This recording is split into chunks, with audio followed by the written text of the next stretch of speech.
Bonjour à tous et dans un premier temps, je vais vous passer mes meilleurs vœux pour cette nouvelle année 2021. Alors aujourd'hui, je vais vous présenter un couteau de la marque SOG.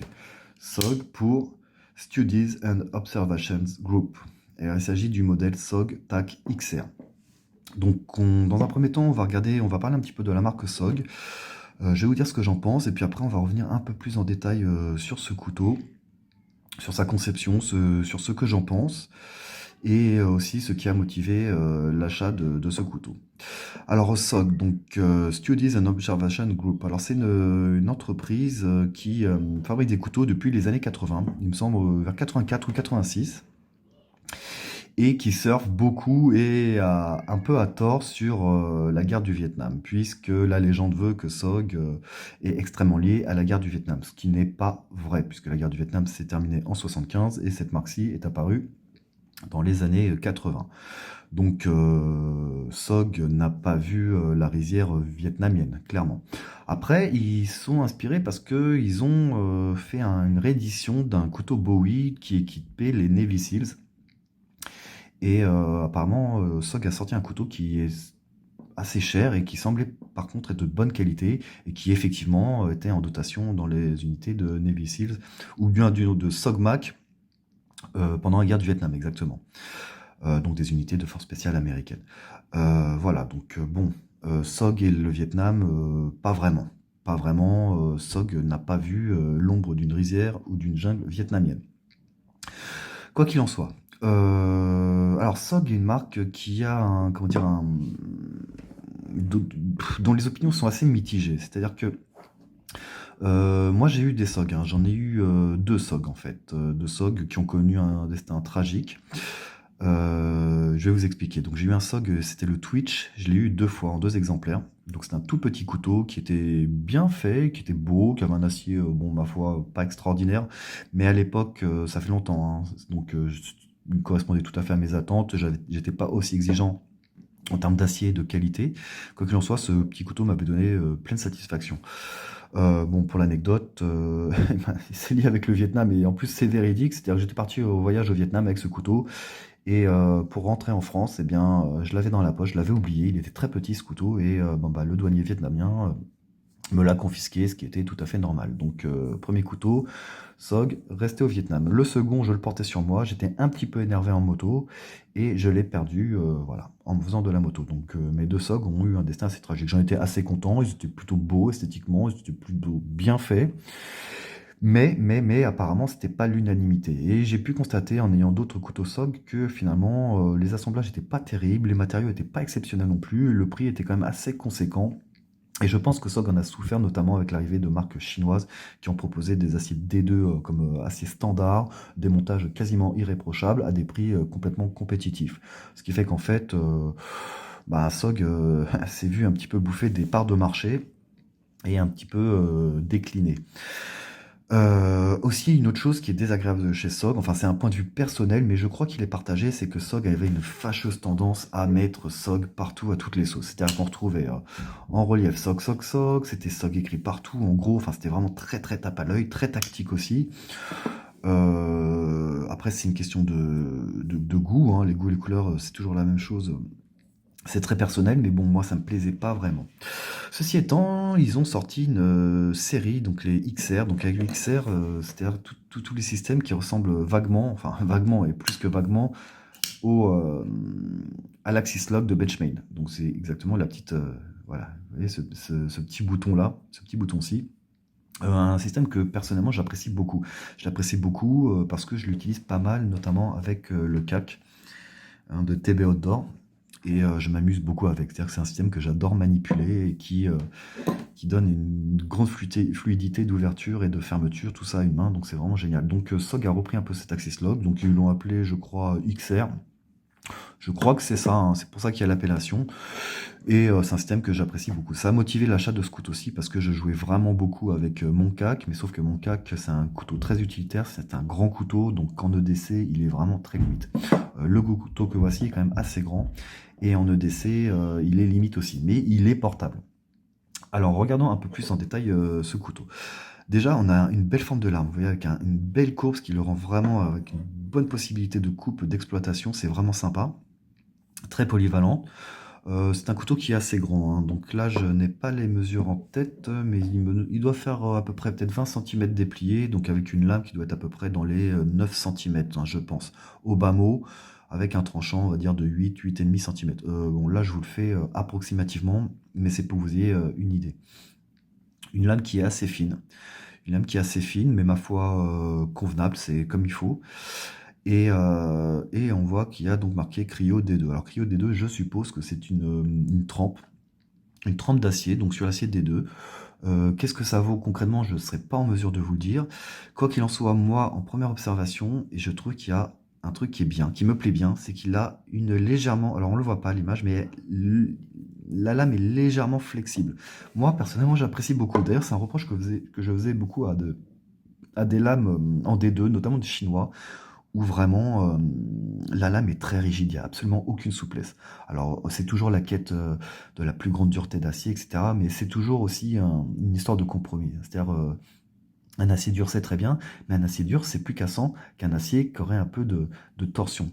Et je trouve que pour ce D2, alors je ne sais pas si la trempe cryo, alors je suppose que c'est une trempe, joue en ce sens, mais du coup ça donne une petite élasticité à la lame. Et moi, c'est vraiment pas pour me déplaire. Donc une lame en D2 qui est, ma foi, très belle, très bien, assez grande, assez exploitable. Vraiment super. Regardons le manche. Alors en manche, alors là je l'ai nettoyé, hein. Moi, je suis navré parce qu'il a pris un petit peu la poussière. On a un manche en G10. Un G10 qui est vraiment très bien texturé, il est vraiment très agréable au toucher, c'est-à-dire ça grippe pas trop, c'est pas trop abrasif, et qui est ma foi assez travaillé. Vous voyez, donc là on a le petit relief là, puis là ils ont mis des stries ici, et ici. Donc c'est vraiment un... Ça c'est mon fils qui fout le bordel, excusez-moi. Donc c'est vraiment, vraiment bien travaillé, et en plus un G10 qui est de bonne qualité. Alors un G10 qui est de bonne qualité, mais puisqu'il faut bien chipoter un petit peu, et toujours comparer au niveau de l'assemblage. C'est globalement très très satisfaisant, mais je pense que vous avez deviné, regardez là, il y a peut-être un demi-millimètre de décalage. Je l'ai juste ici, je l'ai pas ailleurs. Donc le couteau est vraiment très beau et très bien monté, hein. Franchement, c'est un couteau que j'aime beaucoup. Mais si on cherche à redire, on cherche à être un petit peu maniaque, un petit peu pointilleux, moi je trouve qu'il y a un petit décalage ici, qui est vraiment quasiment imperfectible, mais quand même, si je le compare par exemple au Bestech, où là, le montage des plaquettes G10 était absolument irréprochable. Là, c'est presque irréprochable, mais parce que je suis un petit peu chiant, je remarque qu'il y a un petit décalage. C'est pas dramatique, ça gêne absolument pas, mais il est là quand même, donc il faut le signaler. Donc là, on a des vis, ok, c'est du Torx, très bien. Il n'est pas rempli de vis partout, donc esthétiquement, il est plutôt sympa. Alors, les systèmes d'ouverture, bon, bah là, on a un flipper qui marche très bien. Évidemment, je le foire, mais ça, c'est parce que j'ai une position assez bizarre et ça marche pas. Et voilà, j'ai foiré mon ouverture, donc un flipper qui marche très bien. L'axis lock, donc verrouillé par l'axis lock, hein. Donc, je vais vous montrer. Donc là, j'ai une position quasiment horizontale et vous allez voir que ce fonctionnement est vraiment génial. Vous allez voir pourquoi. Voilà, bon là malheureusement je suis à l'horizontale donc ça n'a pas marché, mais imaginons que je sois debout, voilà, il s'ouvre, il se ferme absolument tout seul. Ouais, et même là en étant horizontal, vous voyez, le fonctionnement est vraiment sympa. L'axis lock bon, qui permet aussi des ouvertures à la volée, et regardez bien, ce qui est super, regardez, je vais essayer de vous montrer un petit peu, on s'en rend pas trop compte, le fonctionnement, il est vraiment très très très fluide, vous voyez. La lame est très fluide puisqu'il est monté sur roulement à billes. Et ça, c'est vraiment super sympa. Ce qui fait qu'on le refait. Regardez bien, je suis presque en horizontal. Hein, vous voyez, bien, le couteau est presque posé. Hein. Donc là, on va se dire, il ne va pas fermer. Et pourtant, il ferme tout seul. Et il s'ouvre très très bien. Donc génial. Les petits picots ici, donc moi je suis pas fan du tout parce que je trouve que ça bouffe un petit peu la lame. Esthétiquement, c'est pas terrible. Mais ceci étant, c'est une possibilité d'ouverture supplémentaire. Donc, ma foi, pourquoi pas. Donc on a un flipper, un axis lock, hop, voilà, qui fonctionne de manière très très fluide, hein. Franchement c'est vraiment super, et puis un petit picot ici pour l'ouverture. Bon là je forme mes ouvertures, mais je vous assure que le système fonctionne très très bien. Donc voilà ce qu'on peut dire globalement sur ce couteau. Alors bon, il a des plaquettes qui sont ajourées. Alors c'est noir sur noir, on le verra pas bien, mais c'est donc il a il fait vraiment solide, hein, il respire la solidité. Le montage est nickel, le G10 est de belle qualité. Un petit détail, un petit décage, mais rien de méchant. La lame est vraiment grande avec une belle courbe qui rend vraiment exploitable. Du D2 super. Acier que j'affectionne particulièrement, qui est bon marché et de bonne qualité, donc qui fait complètement le boulot. Voilà, donc un petit clip. Ah si, le clip, il faut quand même regarder un petit peu le clip. Alors, le clip est petit, il est vraiment très très petit. D'ailleurs, ça se voit je veux dire, en termes d'équilibre, on voit qu'il est vraiment très petit. Il fonctionne très bien, il est relativement discret. Bon, bah, ils n'ont pas pu s'empêcher de mettre SOG, mais bon, ça, c'est un peu classique de la marque. Ceci étant, c'est relativement discret. Alors, par contre, il n'a pas un port, très profond. Vous voyez, imaginons la limite du pantalon. Voilà, il se bloquerait là. Donc, on a quand même un bon centimètre, un bon centimètre et demi qui dépasserait de la poche. Le design est assez simple et beau, donc moi ça me choque pas trop. Tout de même, c'est un couteau qui est quand même assez large. Donc en termes de discrétion, on peut mieux faire. Il fait son point, hein. C'est un couteau qui est quand même assez imposant, qui est quand même assez grand. On est vraiment, pour moi, dans la limite d'un 2DC, quoi. Plus grand, ça serait plus de l'EDC. Là, il passe, mais quand même, c'est quand même un couteau qui est qui est un petit peu imposant. Là, on a un spacer ici, vous voyez, un spacer qui est en plastique et qui a une petite particularité, c'est qu'il est un peu, il dépasse un petit peu des platines et des plaquettes. Vous voyez, ça lui donne un relief. Je ne sais pas si on va pouvoir voir sur la tranche. Attendez, je vais essayer de vous faire ça correctement. Vous voyez, hop, vous voyez, ça fait hop, une petite protubérance ici. Et c'est pas mal parce qu'en fin de compte, ça donne un bon grip.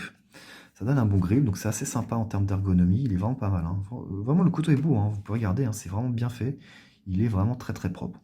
Donc là, il y a quand même un renouveau de SOG. Disons que là, ils ont proposé un produit de qualité qui n'est pas très cher, hein, puisque c'est un couteau qui coûte 80 €. Alors quand même, oui, c'est vrai, mais c'est pas non plus excessif. Et en tout cas, avec déroulement à billes, un axis lock, une lame en D2, donc qui serait traitée, avec la cryo D2, enfin avec un traitement cryogénique, une trempe. Je suppose que c'est la trempe, hein. Dites-moi si je me trompe.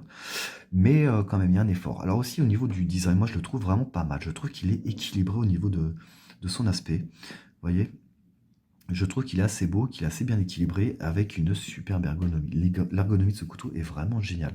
Bon, j'ai des petites mains, comme je l'ai dit à chaque fois, mais regardez, tout se cale vraiment naturellement.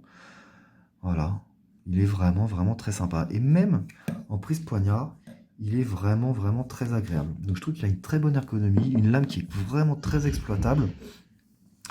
Un aspect général qui est un peu tactique. C'est vrai qu'il fait tactique, mais sans excès. Sans excès, hein. Là, je recherchais vraiment aussi un couteau qui avait un peu cette allure-ci, hein. Qu'on s'entende bien, c'est pas un couteau que je compte sortir à table, etc. C'est plutôt un EDC urbain, un couteau éventuellement de défense, mais qui serait capable de faire plusieurs tâches.